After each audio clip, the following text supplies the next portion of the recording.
네, 안녕하세요. 미국 주식 멘탈 케어하기 멘탈이 전부다입니다. 네, 오늘 시장은 정말 잠잠했습니다. 나스닥만 약간 하락하면서 끝이 났고 전반적으로 보합세였고요. 특별한 뉴스도 없었고 코로나 백신의 배포를 좀 더 빠르게 하겠다는 얘기는 있었지만 현재 코로나의 증가 추세가 확실히 정점을 찍고 내려오고 있는 추세이기 때문에 시장에 큰 영향을 주지는 않을 것으로 보고 있습니다.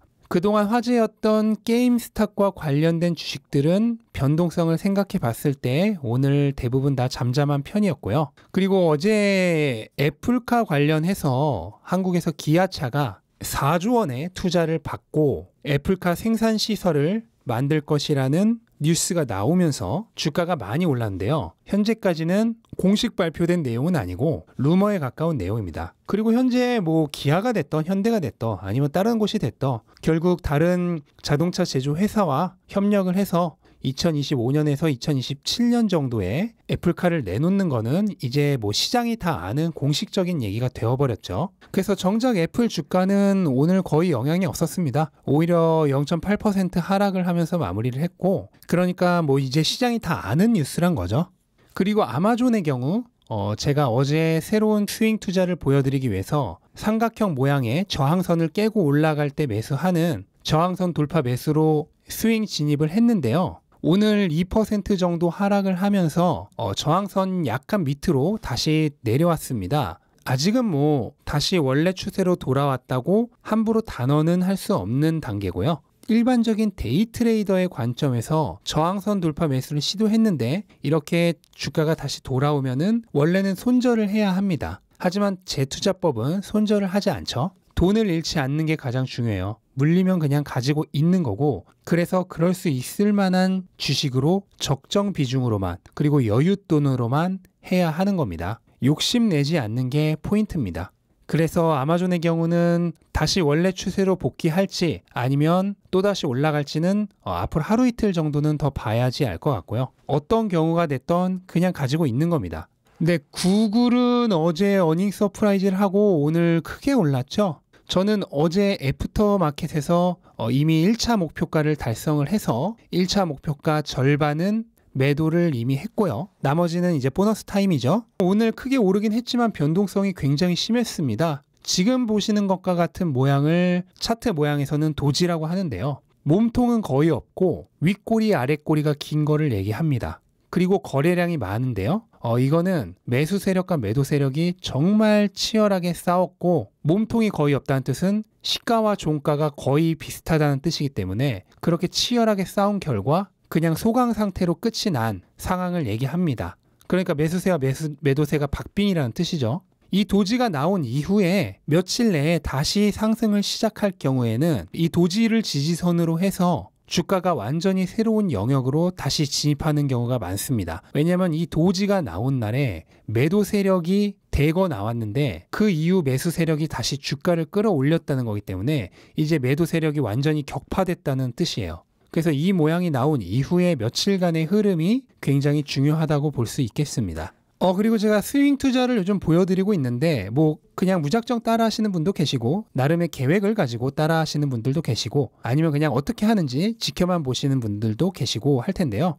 제 스윙 방법에서 가장 중요한 건요, 보너스 타임입니다. 보너스 타임. 지금 구글 같이 이렇게 주가가 1차 목표가를 뚫었을 때 절반은 이익 실현을 하죠. 하지만 남은 절반은 보너스 타임으로 놔둡니다. 이때 1차 목표가는 그냥 양념이에요. 단기 투자의 가장 큰 약점이 이렇게 올랐다가 떨어질까봐 불안해서 빨리 팔아버리죠. 그래서 조금밖에 못 먹는 겁니다. 그래서 다음에는 안 팔고 가지고 있었더니 이번엔 또 내가 산 가격까지 다시 내려옵니다. 그 양방향의 위험성을 적절히 해지하는 게 핵심이에요. 그래서 1차 목표가에서 절반을 팔아서 약간의 이득은 챙겨두고 나머지는 스탑 거래를 활용해서 무위험으로, 이제는 손실 볼 가능성이 아예 없죠? 무위험으로 이론상 무한한 수익을 즐기는 겁니다. 이 보너스 타임이 제 스윙 투자법의 핵심 중에 핵심이에요. 그리고 이 보너스 타임의 안전벨트인 스탑 주문을 어떻게 컨트롤하냐가 가장 중요한 스킬인데 그건 영상 몇 편으로 소개하기는 어려운 내용이고 앞으로도 스윙 투자를 시범으로 계속 보여드리면서 그때그때 설명드리도록 하겠습니다. 네, 그리고 테슬라는 오늘은 좀 내렸습니다. 2% 정도 하락을 했는데 그래도 850 중반대에 괜찮은 주가로 마무리를 했고요. 이 높이 솟은 깃발형의 경우에는 깃발 모양이 보통 3주에서 5주 정도 횡보를 하는 경우가 많습니다. 그래서 앞으로도 1, 2주 정도 더 횡보할 가능성이 있다고 볼 수 있겠고, 당연한 얘기지만 이거는 확률이기 때문에 A 다음은 B였다고 해서 오늘도 A 다음은 B라고 장담할 수는 절대 없는 겁니다. 그냥 재미로만, 참고로만 그냥 들어두시면 됩니다. 보통은 3주에서 5주 정도 횡보를 한다는 거, 그리고 그 이후에는 다시 상승 추세를 이어가는 경우가 많다는 거, 그러나 그거는 확률일 뿐이지 절대적인 건 아니라는 거, 그렇게 참고 정도로만 들어두시면 될 것 같아요. 네, 그리고 테슬라 소식을 좀 보면은 이거는 테슬라가 2009년부터 작년까지 매 분기 생산했던 자동차의 대수를 그래프로 표시해 놓은 건데요.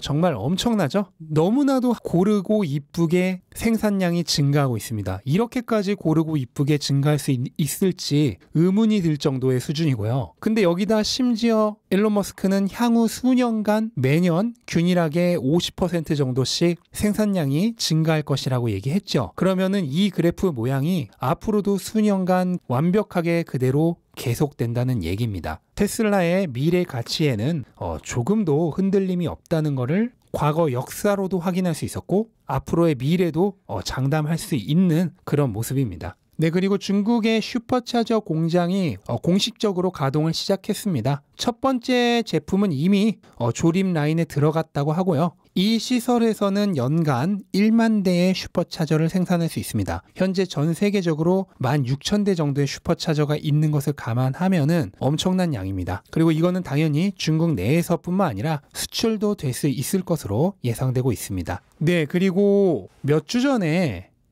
중국에서 테슬라가 제출한 환경영향 보고서가 유출이 되면서 모델2 또는 25,000불 자동차라고 불리는 새로운 모델에 대한 루머가 나왔었는데요. 이게 환경영향 보고서에 모델3와 모델 Y 외에 다른 새로운 모델에 관한 생산시설의 승인을 요구하는 게 적혀 있었기 때문이죠. 근데 이 환경영향 보고서가 승인을 받았다고 하고요. 이 얘기는 마음만 먹으면 새로운 25,000불 자동차의 생산이 가능하다는 뜻입니다. 근데 문서에 따르면 이미 스탬핑이나 페인팅, 용접, 조립과 같은 제조시설이 이미 거의 다 반입이 되어 있고 시제품의 경우에는 생산이 곧 가능할 수도 있는 상태라고 해요. 그리고 이거는 새롭게 공장을 만들어서 하는 건 아니고 기존 모델 Y의 페이즈 2 공장에서 만들어낼 예정입니다. 그래서 문서에 적힌 내용에 따르면 이 새로운 모델의 테스트 기간은 6개월 정도로 적혀 있다고 하고요.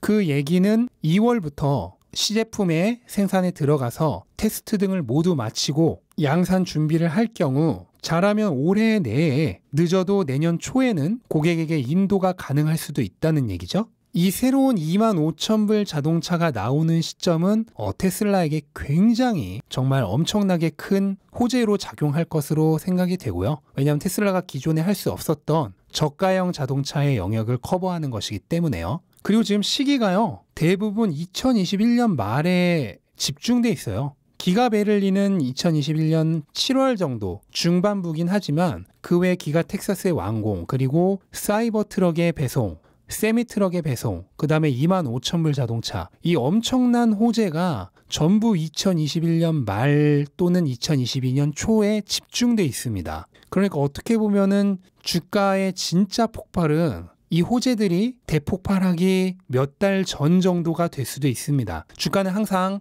선행해서 움직이니까요. 그거를 감안했을 때 지금 그러니까 천슬라 밑에서는 결코 비싼 게 아닐 수도 있겠다라는 생각을 하고요. 믿음이 있으신 분들은 계속해서 돈생 강사를 하셔도 될 것 같습니다. 2021년 말에서 2022년 초에 이 엄청난 호재들이 집중해서 폭발하기 때문에 또 그 전에 원스텝 준비운동으로 기가 베를린 오픈이 들어가고요. 또 주가는 항상 먼저 움직인다는 걸 감안했을 때 천슬라 밑에는 진짜 나중에 가면은 왜 그때 더 사지 못했을까라고 후회를 할 정도로 엄청나게 싼 가격일 수도 있겠다 하는 생각을 해봤습니다. 네, 이상 시장 둘러봤습니다. 네, 오늘 시장은 전반적으로 침체되고 조용한 느낌이었고요. 또 한국의 경우에는 밤새 눈이 내렸죠. 이럴 땐 그냥 저희도 마음 차분하게 그리고 편안하게 하루를 잘 보내고 또 잘 마무리하면 될 것 같습니다. 네, 이만 마치겠습니다. 영상 도움되셨다면 구독과 좋아요 부탁드리고요. 즐거운 하루 되시기 바랍니다. 감사합니다.